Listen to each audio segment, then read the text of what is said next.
What's up YouTube? Daniel Carter at AfroHerpkeeper here. This video has been a long time coming, and if this is your first time watching my content, I'm glad it's this one. If you're one of the many viewers who has been waiting over a year for this video, I think you'll be pleasantly surprised. Without any further ado, and with open arms, I am proud to present the newly refurbished reptile room of AfroHerpkeeper. My life is a bit of a mess, but I like it that way. Between juggling school, work, dozens of animals, and a constant drive to explore, things can get pretty hectic. But one thing always stays the same: a burning passion for wildlife and a desire to preserve the biodiversity of our world through public education, conservation, and animal care. My name is Daniel Carter, and you're watching AfroHerpkeeper.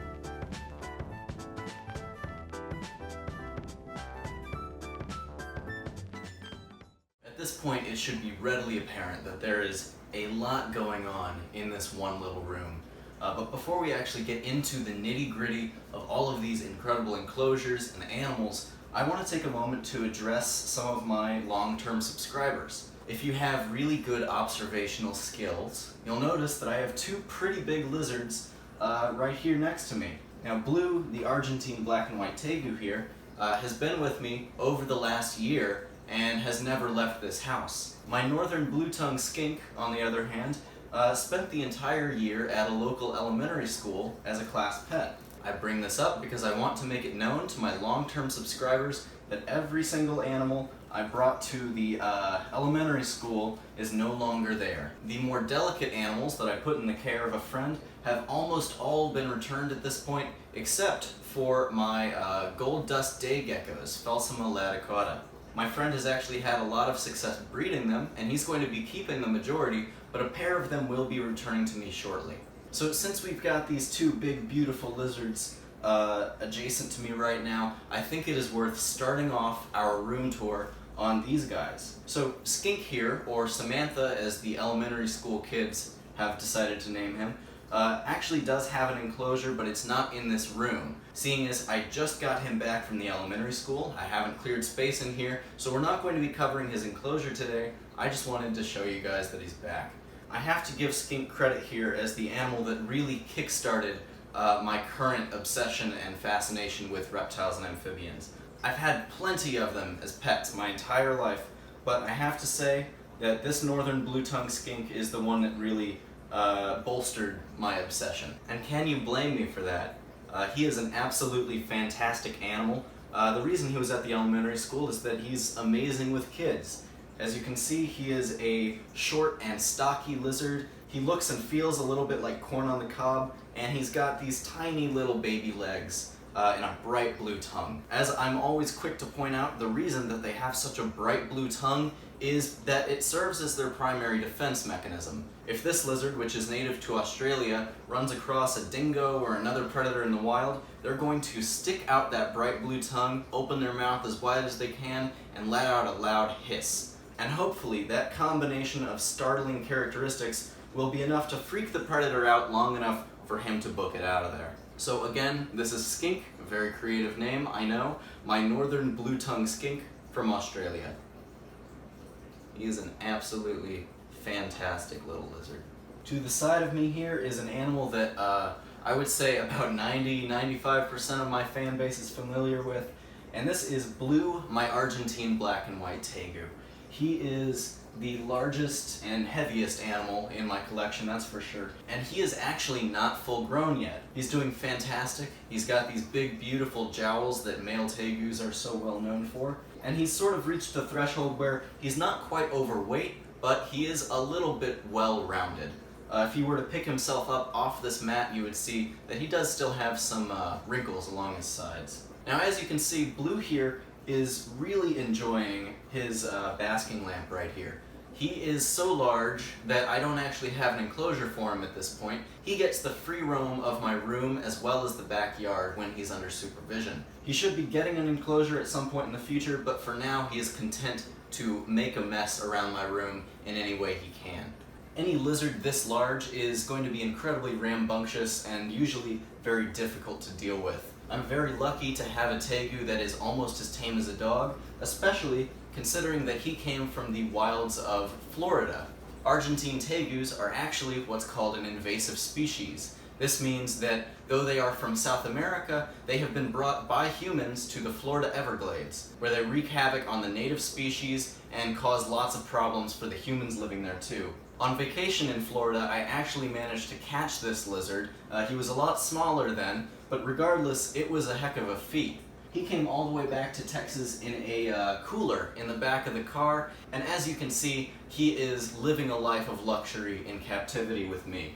Though I always get plenty of comments emphasizing just how cruel of me it is to remove a beautiful animal like this from the wild, as I said, Blue is an invasive species, killing native species, and had I not kept him after I captured him, the only legal option would have been euthanasia. Thankfully for this tegu, which just so happens to be one of the most intelligent species of lizard on Earth, he gets to live a blissful life of naps and treats, as opposed to hunting down and being hunted down by animals in the wild. Now that we've got these two large lizards out of the way, I think it's time to get started on some geckos. So if you've been watching my content for any real length of time, you should have a pretty firm grasp on what you're looking at right now. This is my 7-foot tall, 7-foot wide, and 2-foot deep storage shelf. It's Husky brand, it's from Home Depot, and it houses the vast majority of my geckos. As you can probably see, there are only 4 enclosures with labels on them at the moment, and that means that there are 4 species of gecko living on this shelf. My eventual plan for this shelf is to make it the headquarters of my gecko and lizard breeding operations. At the moment, arboreal and terrestrial geckos, rock monitors, and alligator lizards are the lizards I'm most interested in breeding. As such, we have a wide array of brands and sizes of enclosure on this shelf. Each of them is created with a different species in mind, and hopefully, at some point in the near future, all will be filled with different species of gecko. We're going to start right dead set in the middle here with my crested gecko, Lemonhead. As you can see, she is right up front and center. I don't know if she thinks this is a good hiding place, but it makes her a lot easier to grab for our video purposes. She's been around on my channel for quite a while too. Crested geckos are a very common species in the pet trade, even though they were once presumed entirely extinct. In the 70s, it was thought that there were absolutely none left in the wild, but a population was found, and they took to captive breeding very well. Now they are a staple of the reptile pet industry. So Lemonhead here is about 4 years old at this point. She is missing her tail, which makes her a frog butt, and this species of lizard actually does not grow its tail back, so she is a frog butt for life. But as you can see, she is an absolutely beautiful lizard. They are truly little jewels of the rainforest. They have this really soft, leathery skin, these little squishy crests on top, and the most amazing little grabby hands. They are just a really nice little species of gecko, and they're not too hard to care for. Lemonhead is housed in an 18 by 18 by 18 cube exoterra cage. This is set up in a completely bioactive manner, meaning it is full of live plants and a cleanup crew of insects and other invertebrates. Lemonhead lives in here with a massive pothos plant, which is also native to New Caledonia, where she's from, and in the back she has a snake plant, which is one of her favorite hiding places. She also has various branches and cork bark tubes in here, and the substrate, like with most of my gecko enclosures, is a mixture of organic potting soil, natural leaf litter, and sphagnum moss. There's also a drainage layer down here so that the soil doesn't get stagnant. I should also mention that overhead all of my bioactive enclosures is a full spectrum 11-watt LED light. This is one of the best ways to ensure that your plants grow optimally, and this species doesn't need any natural lighting, so it is strictly for the plants. She is just a really phenomenal little gecko and very, very calm for the most part. She does have her moments where she just kind of freaks out. To the left of Lemonhead's enclosure is a species of gecko called a fish scale gecko. The scientific name is Geckolepis maculata. I have a pair of them in here, and I actually just received the female yesterday, as of the date of filming. Here's the male, and he is a really lovely looking gecko. They remind me of pangolins. They have huge scales that they're actually able to shed off if need be, to defend themselves and escape from predators. The female is also in here somewhere. I'll be including a pickup shot of her as I was unboxing her the other day. But as you can see, they live in a rather simple setup. This is a 12 by 12 by 12 Exoterra with a huge snake plant right in the center and some big cork bark tubes. This provides them all the shelter they need. And I should mention, with all of my arboreal geckos, their primary water source is misting. They get misted once a day, every day, and they do really well for it. All three of these species also eat Pangea powdered gecko diet. Moving along to the right here, we have another animal that I only received yesterday.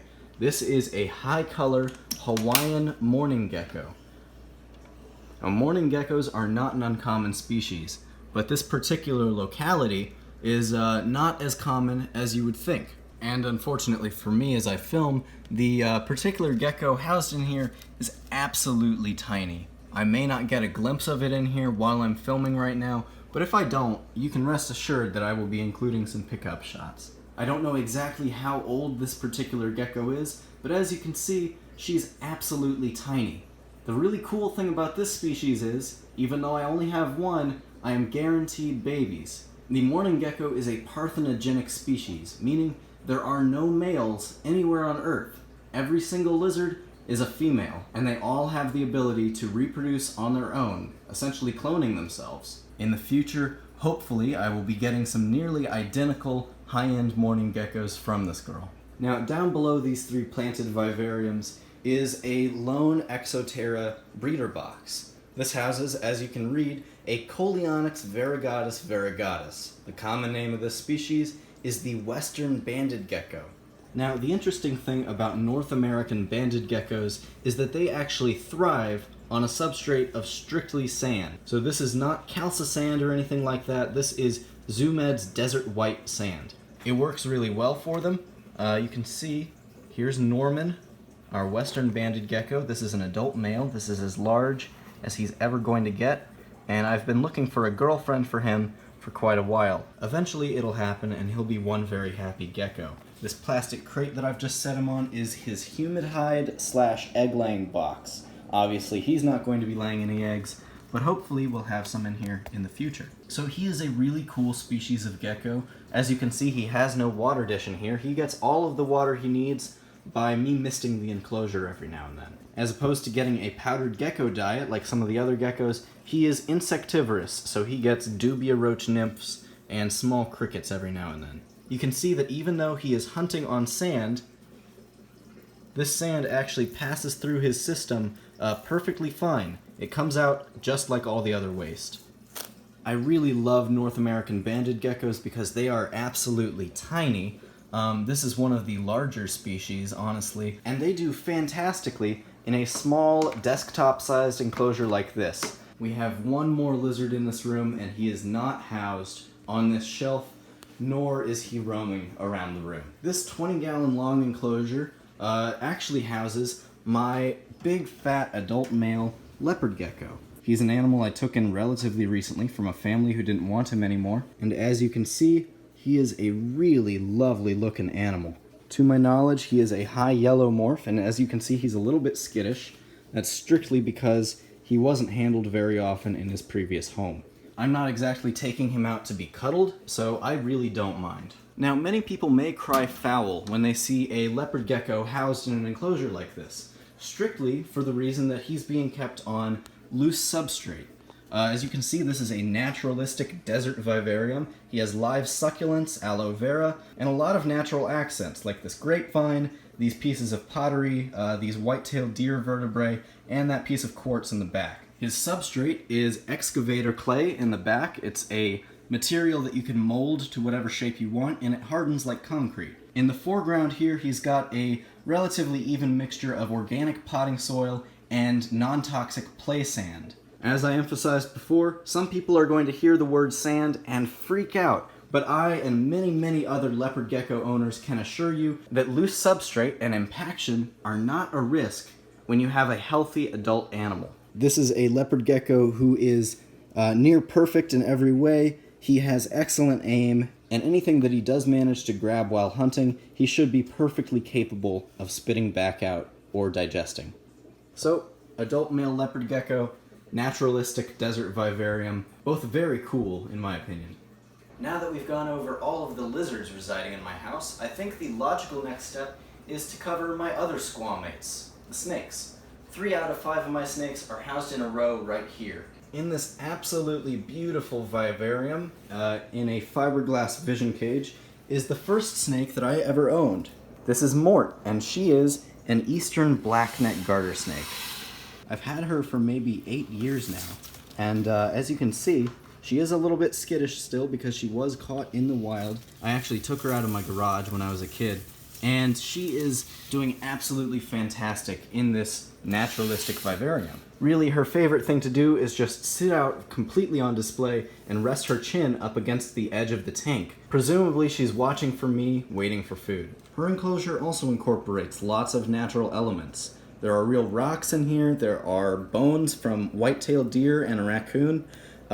She's got a nice big water dish that admittedly needs a bit of a scrubbing, and she has some English ivy and some creeping fig in here. She's got a huge piece of driftwood that you can see she is peeking out from behind, and the substrate in here, as with the other 2 enclosures we're about to go over, is natural organic potting soil mixed with sphagnum moss and leaf litter. For the potting soil, I actually use Fox Farm brand. Now, before we actually cover any more of these fantastic snakes, it's worth noting that I take the humane treatment of every animal very seriously. That means that unless a snake will outright refuse the prey item, I always offer animals that have been frozen and then thawed. Most of the frozen mice you would buy in a pet store have been humanely put to sleep using carbon dioxide. So directly to the left of my big female eastern blackneck is another garter snake, a younger female California red-sided garter. And this girl is named Tipsy. She is so named because she has an untreatable neurological condition which affects her sense of balance. As I said, she is a California red-sided garter, which is normally a species that's rather expensive and hard to acquire. I actually got this girl for about $40 from a hobbyist just because she cannot be bred due to her neurological condition. It doesn't affect her lifespan, but you can actually see her exhibiting it in some of these clips that I'm including. Essentially, she just doesn't have the sense of balance that most other snakes have. When she gets excited or scared, she will slither completely upside down at times. It doesn't hinder her ability to eat or her quality of life, so she gets to live out her days with me, and I'm perfectly happy with that because she is absolutely gorgeous. Here's Tipsy exhibiting her very special upside down behavior. As I said, her condition doesn't really affect her quality of life, it just makes her a little special. In the wild, this is one of the only snake species that can be considered poisonous, as opposed to venomous. That is due almost entirely to the rough-skinned newts that they eat in the wild. So where Mort gets 3 fuzzy mice every week, this girl gets 2 large pinkies. That just means mice that are about a week old at most. So we're closing this up and moving on from our garter snakes to one of my pythons. This 10-gallon enclosure, which admittedly I need to upgrade to a 20-gallon soon, houses my juvenile male ball python. At the time of filming, he can be found inside this piece of cork bark, but he has lots of different hiding places in here and lots of things to do.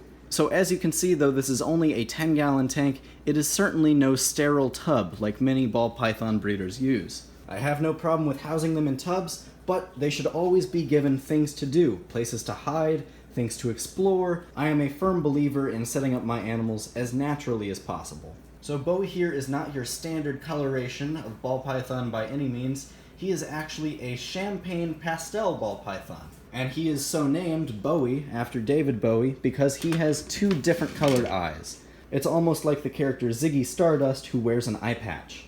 And this brick on top is just our safety stone because this is a very strong snake and we don't want him getting out. Across the room from these guys is my largest and arguably most beautiful snake. In this lovely naturalistic enclosure, which has housed many animals in its time, is my Hog Island boa constrictor, Scylla. She is A, just days away from shedding her skin, and B, really firmly wedged inside this log that I've given her. So unfortunately, we aren't going to be getting her out for this video, but you can enjoy her beauty nonetheless. The Hog Island boa constrictor, as I am always keen to point out, is actually a dwarf subspecies of boa constrictor from the Hog Islands, or the Cayos Cochinos, off the coast of Honduras. She exhibits natural hypomelanism, which means that her pigments are much lighter than those of a normal boa constrictor. She also has these beautiful little sandy freckles covering her, and though you can't see it, her tail is relatively bright orange. As a general rule, Scylla is the snake I use most often in my educational programs, just because she is so calm, so docile, and so beautiful. She receives one large frozen thawed rat once every week or two. Now, I am very sorry to report that I have one more snake who will not be featured in this video, and that is Kosho, my blood python. For the last 4 or so months, Kosho has been battling an unknown assailant. At first it was believed to be a fungal or bacterial infection, but testing proved that not to be the case. She's seen 3 different vets a total of 5 times, and I've spent quite a bit of money trying to get her back to tip-top shape. Unfortunately, treatment so far hasn't exactly worked. This is an incredibly invasive pathogen or virus or disease of some sort that is quite literally eating away at Kosho's face. For this reason, I'd really rather not include her in this video, but I may make one on her in the future. I want to assure everyone out there that I have been doing everything in my power to get Kosho back to good health, but at the moment, we have a real quality of life question. Her surgery and her x-rays a couple weeks from now will sort of be the ultimate determining factor in whether or not she can lead a comfortable, normal life once this is all said and done. If the answer to that is a feasible yes, she will be living out the rest of her days in relative comfort with me. If the answer to that is no, then she will be humanely put to sleep while under anesthesia. It's a rather dark subject for an otherwise bright and exciting room tour. I just want to be fully transparent with y'all and explain exactly what's going on. So, now that we've covered all of our lizards and snakes, it is time to move on to our little heroes in a half shell, my turtles. Starting off on this really lovely little aquatic shelf I've got going on are 2 of my favorites. In this little 20-gallon aquarium, which has about 10 gallons of water in it, are 2 very lovely native Texas turtles. We have my juvenile Guadalupe spiny soft-shell turtle, who is about 2 years old at this point and maybe 3 inches in shell length. In addition to the soft shell, we have a turtle that has never been shown on my channel before.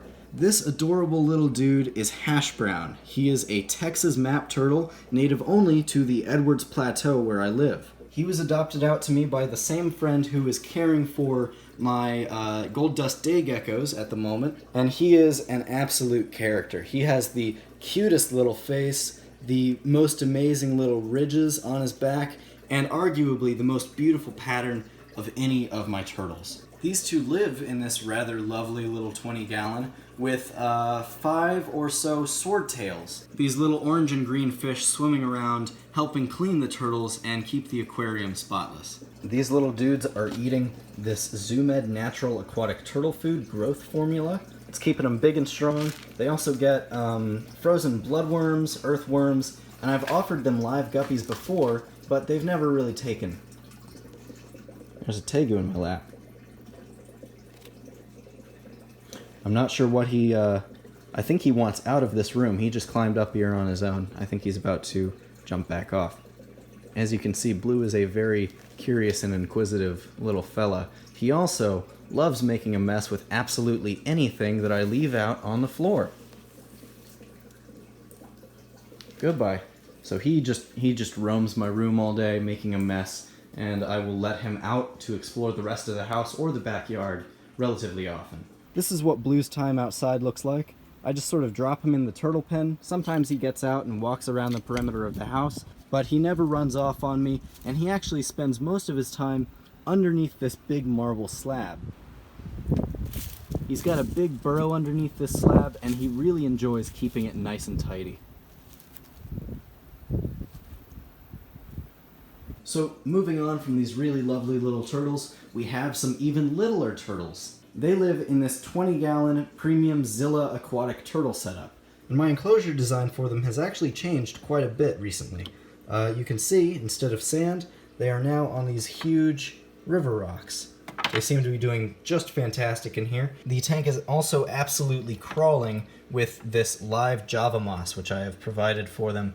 It's really just taken off and flourished in there, and it serves as good cover for them. So I've had these two for quite a while, and though they are still very small, they are in fact growing. They were about the size of quarters when I got them, and now they are maybe 2 inches long. So they are slow growers, but they are growing, and as you can see, this is the feistier of the two. They do very much have their own little personalities. The other one's very shy, this one is very rambunctious. Now these guys are eating Zoomed mud and musk turtle diet, and they have lots of little guppies in there that they can pick off if they so choose. To meet my other turtles, we actually have to take a step outside. So over here to the side of the patio, we have this little makeshift pen. It's nothing special, but it is very much escape-proof, and it houses a very nice little turtle. So this is an adult male and a juvenile female three-toed box turtle. The male lives out here and the female lives inside. I just thought I would bring her out here to show them off at the same time. This is a really lovely little omnivorous turtle species. These guys both get about 60% animal protein, be that earthworms or bugs or chicken, and then the rest of their diet is leafy greens, vegetables, and a little bit of fruit.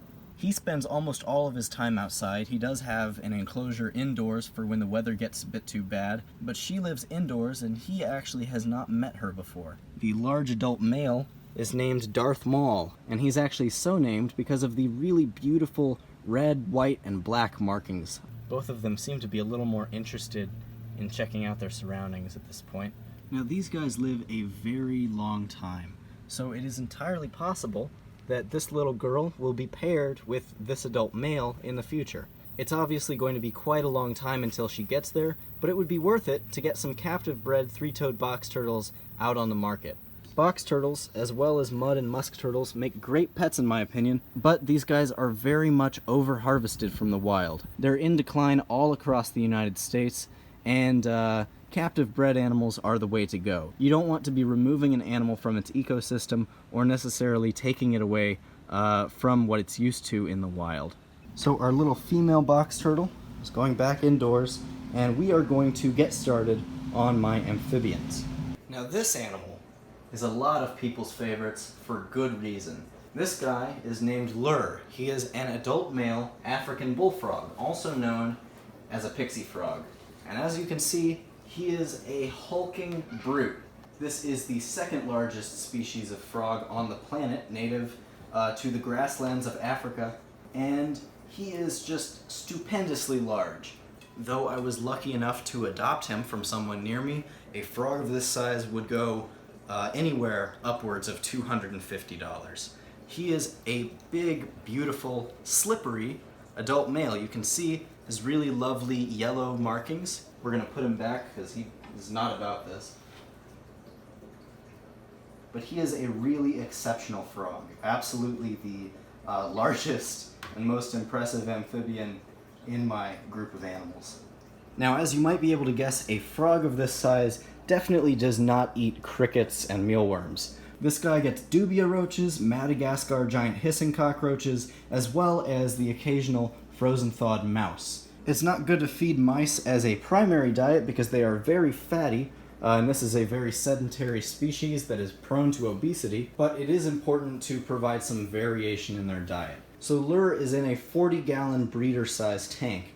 It's half water, half land, and I actually constructed the barrier myself. There's a video about it. He has crushed coral sand as his substrate over here, with lots of large river rocks that allow him access to the land area. You can tell that he does in fact use the land area by the frog-sized crater in the middle. He has some live plants, pothos and dracana, on land, and the substrate is a mixture of coconut fiber, sphagnum, and organic potting soil.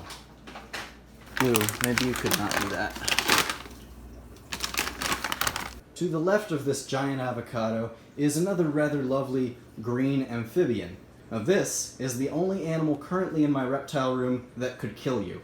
However, he doesn't really look the part. This is an adult male Sonoran desert toad. It's a species of toad native to the Sonoran Desert. It's also called a Colorado river toad, and they are notorious in their native range for actually killing any dog that might grab onto them. This is a really bizarre and fascinating species of toad because their poison actually includes the most powerful psychoactive substance on the planet.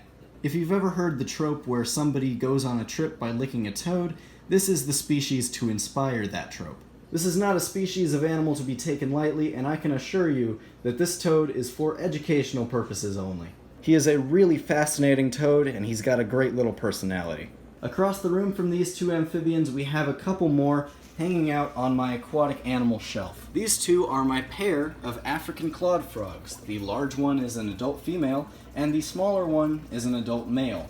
They're in a 10-gallon tank, which is only about halfway full, but I will be filling it up the rest of the way shortly. This is an incredibly easy, simple species of frog to care for, and the big female one is actually the animal who's been in my care the longest. I think I've had her for 10 or so years now. I did a video on these guys and their basic care recently. They are a really fascinating and really alien-looking species of frog. As you can see, there is no land mass in this tank, and that is because, as evidenced by their huge webbed feet, they are fully adapted to an aquatic lifestyle. They're almost more fish than frog. They are a very simple but very rewarding and interesting species to keep, and in addition to different kinds of worms, they're actually fed primarily these Reptile floating food sticks. Though there's a picture of a turtle on the package, they work great for these frogs as well. So we have now covered every single reptile and amphibian inhabiting my reptile room. But before we get to my invertebrates, of which there are many, I have to show off this gigantic, amazing enclosure that I unveiled in a recent video. For those who are still not aware, and I recommend you go check out that video because I'll go over this in depth, this is my grow tent. Now I know what you're thinking, but this tent is for strictly family-friendly purposes. We're actually going to unzip it from down here. We're going to get the sides first, and then go all the way up. Unhook that, and then get these two. And now you can see what's really going on in here. This is a project that I am very proud of, and so far, it's going fantastically. The primary goal of this enclosure is to provide a lush space where I can grow lots of different species of plants. In the future, hopefully I can take cuttings of these plants and use them in my other enclosures. It should save me some money. So we have all manner of species here. We have a creeping fig, a pothos, a bird's nest fern. This little guy is a pitcher plant with no pitchers at the moment. I have all of my tillandsias in here, my air plants, and there are lots more odds and ends just scattered through the enclosure. However, its primary inhabitants live on the forest floor. They've nearly decimated this plant down here, so I'm going to actually be removing that real quick. Now these at the moment are the only animals of mine that I can truly call dinosaurs. They're a trio of Chinese button quail, the world's smallest quail species. They live in here with ample food, water, and heat, and the tent really doubles as a nice large area of floor space for them to roam. They are a ground bird, but they're very capable of short spurts of flight, so I have to be careful when I leave the enclosure open like this. Thankfully, they tend to be well aware that I won't bother them back there, and that that's their safe space. So not only are these some really lovely and beautiful birds that I just enjoy having around, they also serve a great purpose. As you can see right here, they're actually producing tiny, tiny eggs for me. They lay 1 to 2 eggs at a time, so if I dig around in here, I can almost certainly find another one. Now, though these eggs do taste fantastic, I'm not the main one eating them. These actually go to my Argentine tegu, my blue-tongued skink, and my box turtles. Eggs provide lots of natural, great protein for them, and it's a really great added bonus to having these amazing little birds around. I'd like to make the point that while some people have expressed concern that these quail could get a respiratory infection in this sort of enclosure, they actually have lots of ventilation down there. This is a relatively tropical species of bird, and people use them very often as the cleanup crew in butterfly houses. So before our quail get any bright ideas, we are going to zip up this enclosure and move on to my invertebrates. Alright, we have now reached the creepy, crawly portion of the room tour. If you don't like bugs, this may not be the channel for you, but if you do, I have plenty to show off, and if you're willing to make a change, I would like to show off some very cool bugs today. If bugs just really, really aren't your thing, I would appreciate if you skip to the end of the video and hear what I have to say at the very end. So as you can see, at this point, I have a lot of bugs. These are cockroaches, these are more cockroaches, and these are isopods. I also have centipedes and tarantulas. We're going to be going over every single one, but we may not spend too much time on each individual species. So as opposed to starting with these huge towers of insects and invertebrates, we are going to move over here, underneath my leopard gecko tank, to meet my tarantulas. At this point I only have two, but they're both big, beautiful spiders. On the enclosure at left is my adult female Chilean rosehair tarantula. She is admittedly a little bit thin. I'm not sure how old she is, but she does get plenty to eat. On the right we have a tarantula species native to my area. This is Aphonophelma hensi, the Texas brown tarantula. This is an adult male who was captured about a block from my house. I can assure you that we have no shortage of tarantulas in my area. While many do have an irrational fear of them, they are really just harmless little critters. I've handled dozens and dozens of this species, and I've yet to be bitten once.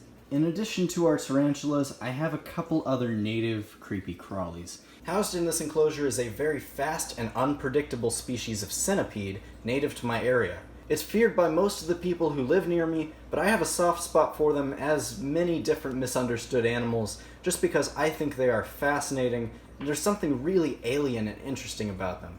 So this is the Texas giant red-headed centipede, Scolopendra heros castaniceps. This is a species that gets in excess of 8 inches long, and it packs a really powerful venomous wallop. It's typically not enough to send you to the hospital, but it will leave you in pain for a few hours or even days. This is not an animal you want to be bitten by, and not an animal you want to house in an enclosure it could escape from. Apart from those two factors, I find them to be very cool and interesting pets. So, finally, this is my bug wall. This represents 14 different species of cockroaches and isopods. Now I know that sounds deeply concerning to some, but the truth is that there are over 40,000 species of cockroach on the planet, and only about 30 of them have adapted to live alongside humans. I certainly don't breed any of those species, but I do have plenty of cockroaches to go around. The cockroaches in this stack serve as feeders for my reptiles and amphibians, and the isopods serve as a cleanup crew, which helps keep natural planted tanks and vivariums spick and span. We're going to start off with these outlying enclosures on the far right. In here, I've got my Bowles sand roaches. This is the only species of cockroach in my collection that is actually native to the area where I live, but that doesn't necessarily mean they're a pest. We have to dig around in here a little bit to actually find them because, true to their name, they love burying themselves. Here we go. So here is one of the juveniles. This is a Bowles sand cockroach. And the more you dig for this species, the more of them appear. You can see one there, there, and soon the enclosure is just crawling with them. This particular culture of cockroaches is doing really well. I have no idea how many babies I have in here, but there are plenty. And I believe there are about 4 adult males in here. And here's what one of those adult males look like. While the babies and females don't have wings, the adult males do. They are well camouflaged in a sandy environment, and just a very cool cockroach species all around. We're going to leave these guys alone now, hopefully not spend that much time on every species here. Now down here below them, these are my beetle mimic cockroaches. I don't have any adults in here, but I do have plenty of growing babies. Here we go. Here is a black beetle mimic roach. Now it doesn't look much like a standard beetle now, but as an adult, this species gets very round and grows large black wings. Underneath those colonies, we have my feeder cockroaches. Up here are my Blaptica dubia, and I breed these in order to offer them to my reptiles and amphibians. And as we get closer to the heat pad mounted on the back, we're going to start seeing more and more. I had to restart my colony at one point, so there aren't masses of them in here, but there are still quite a few, and the colony is strengthening quickly. Here's an adult female, very pretty for a cockroach. And here's an adult male. Again, as with the other species, it's only the males of this kind that grow wings. They're still not capable of flight. Finally, underneath all that, we have my Madagascar giant hissing cockroaches. And you may be able, if you listen carefully, to hear what gives them their namesake. Here we are. I have quite a few of these guys now. As far as I know, they're not breeding yet. But I have lots of big, healthy, loud, and presumably very freaky for some of you adults. Where some of our other cockroaches grow wings and are capable of flight, neither gender of this species actually does. These are both adults. The one in the back right here is a male, and the one in front here is a female. You can tell the difference because the males have these interesting little rhinoceros horns. The females, they still have them, but they're a lot flatter, a lot smoother. This is a very cool, very large species of cockroach. They're relatively slow, and they really are nothing to be afraid of. It's a really nice starter cockroach species for somebody who wants to jump in there. My feeder cockroaches are the only ones I use these egg cartons with, but all of my roach tubs include a food and water dish, palm bark flats like this one, and the substrate, while not necessary for all of these species, is a mixture of organic potting soil, sphagnum moss, and natural leaf litter from around my house. I should mention that any leaf litter you want to use, be it for cockroaches or reptiles, should be collected from a natural, pesticide-free area.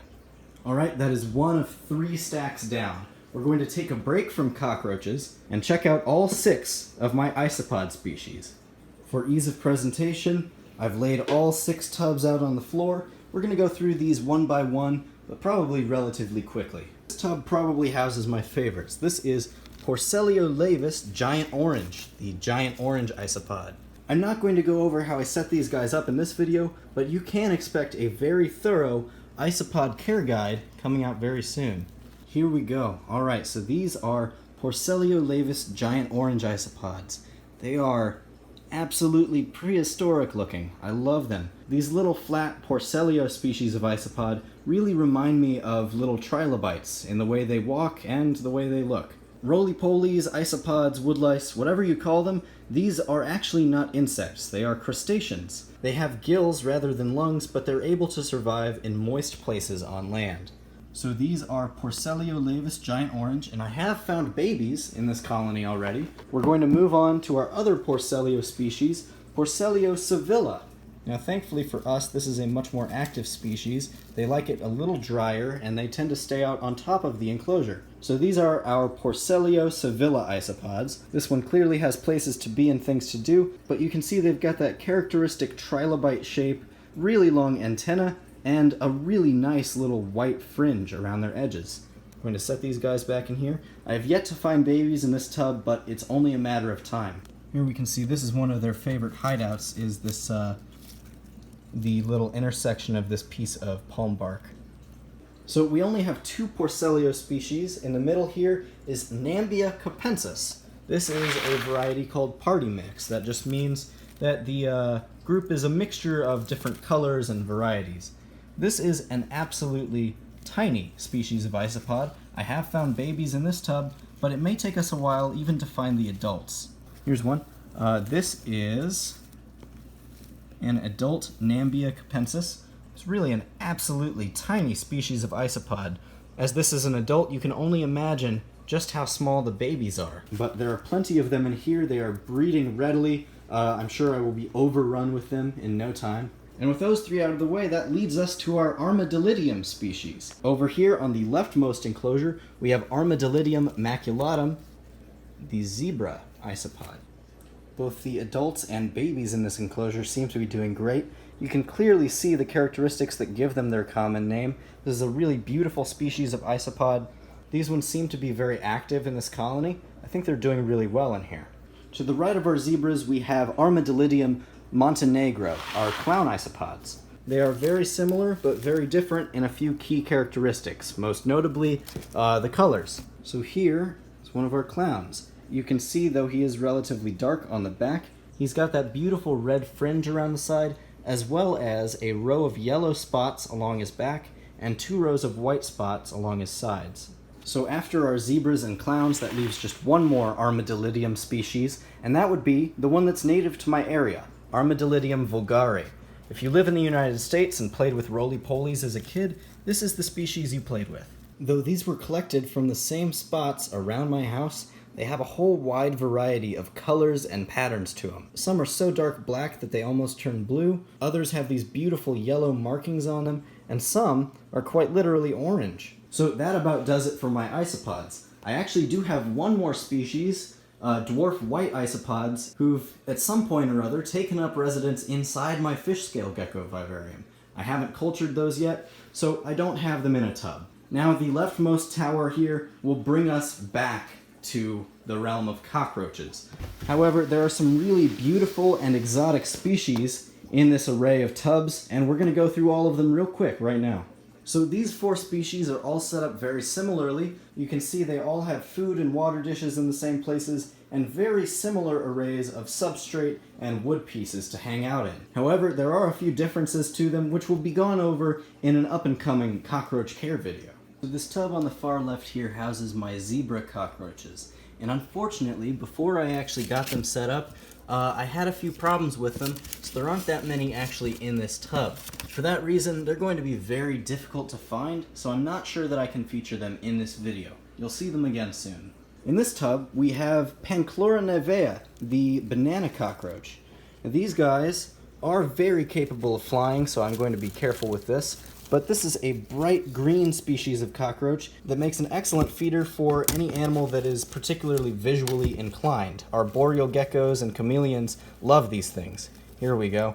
There's one all the way down here, if I can nab him. I did manage to grab one, so before it flies off, this is a banana cockroach, also known as the Cuban roach. They're a very interesting species. They're tiny, they're very flat, and they have a bright yellow head with a red stripe on top. Hopefully I have a couple dozen in here at this point, but they are going to be mostly nymphs. So hopefully we will see a lot more of these bright green adults in the near future. Right here we have my Blabberus cranifer, University of California, Riverside, death's head cockroaches.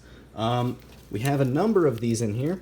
One of them is right out on display as soon as we flip this thing. So this guy is probably going to be the closest looking match to the cockroaches in your kitchen, but in truth he could not be further from them. That's because he's got this gorgeous jet black coloration with a perfect little jack-o'-lantern face stamped right on his forehead. Many of you may be familiar with the death's head moth featured in Silence of the Lambs.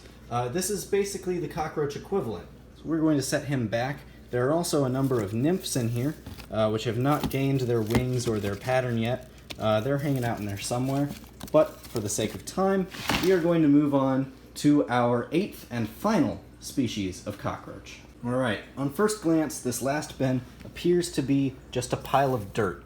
However, in here is a really beautiful species of bug called an ivory head cockroach. We're going to see, here's a nymph.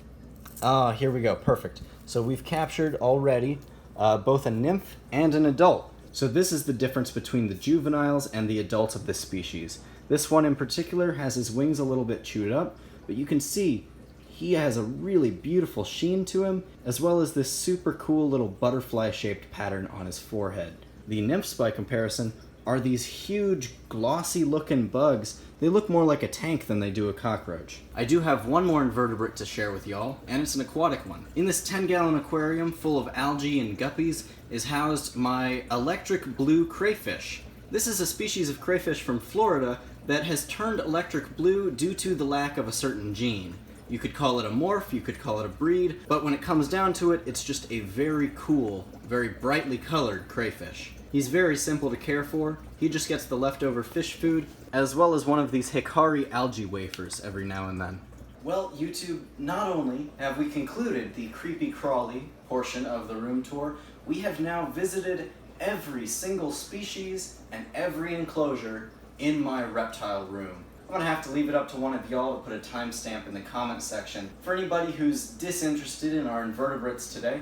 But now that we're wrapping everything up, I definitely have a few closing remarks. As I film this video today, we are about 150 subscribers away from 60,000. I gotta say that is honestly not a number I would have had in my head 2 years ago or so, but I am always incredibly humbled and grateful for the support that I've gotten through YouTube. Overall, however, this channel is not about me. This channel is about the animals. It's about promoting a message of conservation of the incredible biodiversity of our planet through the captive cultivation of the incredible variety of species that we share this planet with. In addition, it's about conserving the natural world as it is outside, and it's about promoting a love of nature and the natural world that is all too often lost as we grow up. I am committed to dedicating my life's work to the incredible variety of flora and fauna on our planet today, and working to preserve what we have before our presence on this planet makes it too late to do so. These animals have been here much, much, much longer than we have, and they will continue to stick around in some fashion after we're gone. However, we will lose an incredible amount of biodiversity if we don't save what we have today. It is the responsibility of each and every one of us to be stewards for the planet that we inhabit and the incredible innocent creatures that call it home alongside with us. With all of that tree-hugging stuff out of the way, I would like to re-emphasize that I am incredibly grateful for each and every one of you reptile and animal nerds out there for supporting me in my reptile and animal endeavors. The fact that I have a platform of 60,000 followers and untold numbers of viewers to spread my message with and share my animals with is something that I'm grateful for with every video I produce. I'm constantly working to legitimize what I do, and I have many different partnerships in the works. Now, if you do support my wildlife-related endeavors, there are many different places you can follow me. I have an Instagram linked in the description at AfroHerpkeeper. I have a Discord server, also in the description, where you can chat with me and other animal experts on a private forum. You're welcome to ask questions, look for advice, or just show off what you have.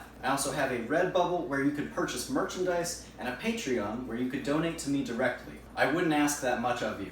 However, if you enjoyed the video, I would really appreciate if you left a thumbs up. If you have any questions about any of the animals you saw today, or any animal-related questions in general, feel free to ask in the comment section below. I try to get back to as many as possible. And if you want to see more reptile, amphibian, invertebrate, bird, fish-related content in the future, please do feel free to subscribe. And if you're already subscribed, but you're not getting notifications when I upload, feel free to hit the little bell icon. With all of that finally out of the way, from me, from Skink, and from all of the animals in this room, thank you very much for watching, and have a good one. Say bye, dude. Bye-bye.